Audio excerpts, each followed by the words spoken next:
Neri Miranda, bakit nga ba naging most wanted?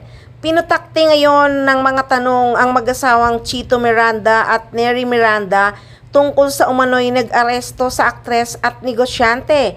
Kalat na ngayon ang balita na inaresto raw si Neri ng mga operatiba ng Pasay City Police kaugnay ng kasong paglabag sa Section 28 of the RA 8799 o ang tinatawag na Securities and Regulations Code ng Securities and Exchange Commission.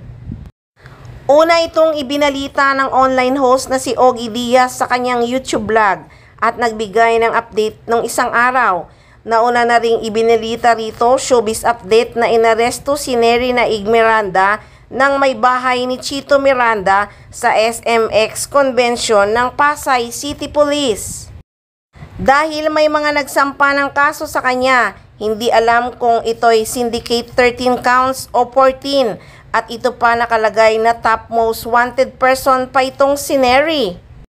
Alam niyo bang idolo yan si Neri ng mga may bahay ng mga misis? Kasi nga why si Neri yan? Dahil may mga negosyo at hindi na nga siya nag-artista kasi talagang tumutulong siya para mabigyan ng trabaho yung mga tao. May restaurant yan, may resort, may events place, may salon, may gourmet tuyo. Ang dami, di ba? Mayroon pa siyang samyupsal sa Cebu City, restaurant sa Tagaytay.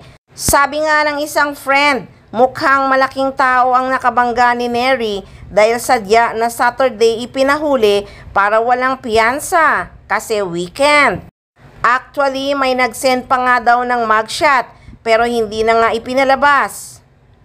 Habang isinusulat nga ang balitang ito ay hindi pa nagsasalita si Neri at si Chito. Sa Instagram account ng parokya ni Edgar Bocalis ay wala itong bagong post. Ang huli niyang post ay tungkol sa bagong laruan ng anak niya ni Neri na may caption na ang pinaka-cute na Lego figure. Ilang netizens ang nagtanong sa kanya sa comment section kung totoong naaresto si Neri pero wala siyang sinagot sa mga ito. Isa na nga niyan ang pagtawag sa aktres ng most wanted person na hindi naman makatarungan. Sabi nga ng isa pang netizens, napakaraming magnanakaw at manloloko sa gobyerno. Bakit hindi hulihin at ipakulong at bansagang most wanted person? Inalmahan din ito ng mga supporters ng YP ni Chito at nagsabing unfair ang pagtag sa kanya ng top most wanted person na akala mo'y karumal-dumal na krimen ang kanyang ginawa. Sabi pa ng mga netizens, sana daw may paliwanag ni Chito ano ang crime ng wife to avoid any speculation.